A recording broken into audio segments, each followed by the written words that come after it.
생활교육이 41번째입니다. 문화에 대해서 하고 있고, 자, 오늘은 종교의 공존과 관용에 대해서 공부해 봅시다. 자, 문화에서 이제 관용이라는 단어가 정말 많이 나오네요. 수능에서도 많이 출제가 됩니다. 이 부분 수능 많이 출제되는 분야입니다. 자, 오늘의 수업을 통해서 여러분은 종교와 윤리의 관계를 토대로 오늘날 종교 갈등을 극복하게 하는 방안을 제시할 수 있다. 자, 첫 번째 보겠습니다. 종교의 본질과 윤리와의 상관성. 자, 종교는 보편적 현상이다.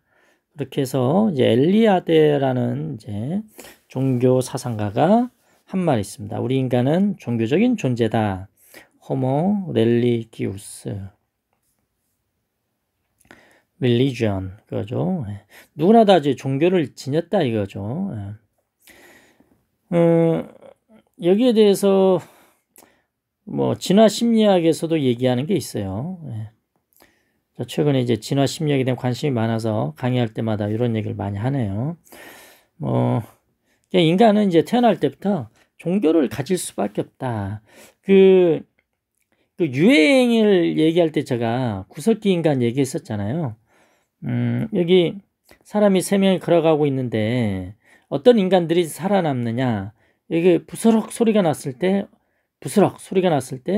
튀고, 다음에 얘는 가서 뭔지 확인하고, 그래서 얘는 죽고 더 이상 생존하지 않고, 얘는 친구 같으니까 같이 뛰어서 2명은 이제 살아남는 것이죠. 즉 따라하는 것. 무조건 합리적으로 사고하는 게 아니고 일단 남들이 하는 걸 따라하면 생존에 유리했다 이겁니다. 이게 구석기 인간들의 DNA의 모습이죠. 자, 이런 것처럼 여기서 얘가 왜 부스럭 소리가 나는데 튀냐. 이 부스럭 소리를 뭘로 믿는 겁니다. 뭘로? 맹수로. 이걸 맹수라고 100% 믿으면 생존하는데 상당히 유리합니다. 그래서 이런 믿음의 그런 DNA가 있다 이겁니다. 뭐 엘리아데는 뭐 이제 그런 식으로 얘기하지는 않았지만 진화 심리학에서도 이렇게 종교가 보편적으로 있을 수밖에 없다라는 얘기를 합니다. 자, 엘리아데 얘기합시다. 다시 돌아와서 좀 멀리 나갔네요. 요 수능에 아주 많이 출제가 됩니다. 한 2-3년, 2년에 한 번씩 꼭 출제가 됐었던 것 같아요. 자, 엘리아데가 이런 말을 했습니다. 세속적인 삶. 뭐 늘 우리들의 삶이 세속적인 삶이죠.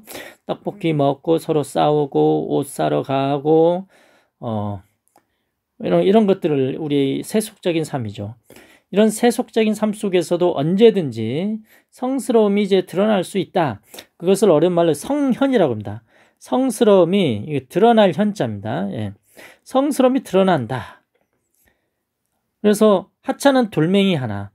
이 하찮은 돌멩이 하나에도 성스러운 그런 어떤 존재가 존재의 힘이 이제 발휘하고 있다라고 보는 것들, 뭐 애니미즘이나 토테미즘, 뭐 샤머니즘, 뭐 이런 것들도 다 마찬가지죠. 특히 이제 토템, 특정한 동식물, 혹은 나무, 혹은 우리나라 이제 뭐 곰. 어떤 뱀을 숭상한 데도 있습니다. 제주도 가보면 뭐 그런데 이런 것들이 이제 어떤 성스러움이 이제 드러난다 뭐 이렇게 얘기하는 것이죠.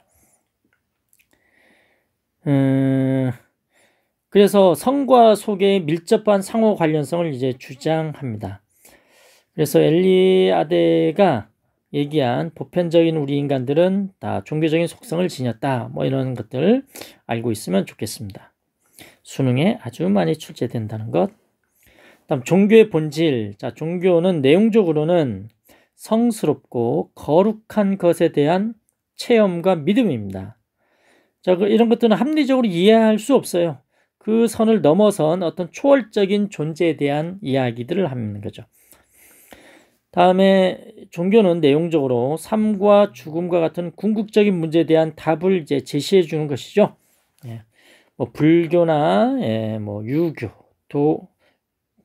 도가 뭐 이런 것, 도교, 종교니까 기독교 뭐 이런 데서는 이런 3가지 특성이 공통적으로 있습니다. 다음에 형식적으로는 경전과 교리가 있는 거죠. 교리가 있으면 그 교리가 드러난 뭐 성경이 있다라든지 불경이 있다든지 이런 겁니다. 그다음 거기에 가면 거기에 맞는 의례와 형식이 있고요. 교단이 있습니다. 이런 것들이 다 잘 합쳐졌을 때 그걸 종교라고 부르는 것이죠. 자, 그러면 종교와 윤리는 어떤 관계냐?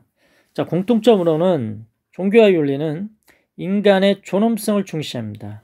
종교는 타인에 대한 배려를 강조하는 보편 윤리를 이제 포함하는 거죠. 그럼 두 번째, 사회정의 실현에 정말 관심이 많습니다. 소외된 이웃에 대한 사랑과 자비, 기독교와 불교 뭐 이런 실천들을 강조하잖아요. 그죠? 공통적입니다.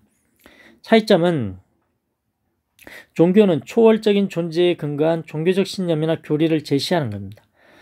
이성으로서 우리가 이해할 수 없는 분야죠. 초월적인 존재. 그러나 윤리는 이성, 상식, 양심에 근거한 규범을 제시하는 겁니다. 이런 차이점이 있어요. 즉 인간의 세상이 윤리고 인간 세상을 넘어선 그 단계가 이제 종교입니다. 다음 네 번째, 종교 간 갈등. 맨날 싸우잖아요. 특히 이제 중동에서 많이 싸웁니다. 예전에는 이제 중동에서 이제 많이 싸우다가 요새는 유럽으로 좀 올라갔어요.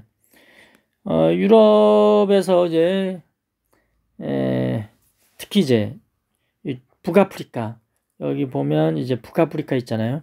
요 지역은 유럽 사람들이 많이 이제 지배를 했죠. 근데 북아프리카 아니고 이제 다 밑에도 있지만 특히 요 지역, 다음에 중동 요 지역, 홍해 요 지역, 요 지역에 있는 사람들이 유럽으로 가까이 있으니까 가서 같이 살다 보니까 서로 다른 종교끼리 혹은 서로 다른 문화가 있어서 서로 이제 싸우게 되는 것이죠.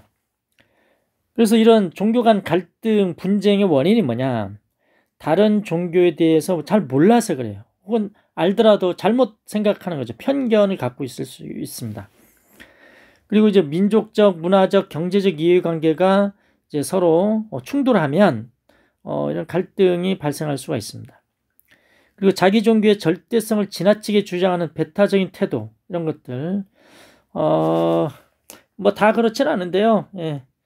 우리나라에서도 그런 배타적인 특성을 아주 많이 보이는 종교 집단들 있죠. 욕 많이 먹죠. 자, 그럼 어떻게 해결할 거냐? 톨레랑스죠. 종교의 자유를 기본적으로 인정하고 타인에게 자신의 믿음을 강요하면 안 됩니다. 근데 여기서 뭐 그래요. 그 정도만 합시다. 다음 두 번째, 대화와 협력. 종교 간에 이제 대화하는 거. 우리나라에서 뭡니까? 부처님 오신 날에 성당에서 뭐 축하 메시지를 보내고, 혹은 반대로 크리스마스 때 불교에서 기독교 뭐 성당이나 교회에 대해서 생일 축하합니다. Happy birthday to you 이렇게 노래 불러주잖아요. 자, 이런 것들이 이제 종교 간의 이제 대화죠. 다음에 이제 보편적 가치를 존중해야 된다. 인권, 사랑, 평화 같은 그런 가치에 대해서 그래서 꼭 지켜야 된다라는 것. 그런 보편적 가치를 이제 존중하면 서로가 이런 것을 존중했을 때 종교 간의 어떤 갈등을 완화할 수 있다. 뭐 이렇게 교과서에 나와 있네요. 자, 이렇게 해서 오늘의 학습을 정리해 보도록 합시다. 오늘 종교에 대한 얘기 혹은 종교와 윤리에 대한 얘기를 했습니다. 요약하시고요. 궁금한 거 질문해서 제출하면 첨삭해 드리겠습니다. 감사합니다.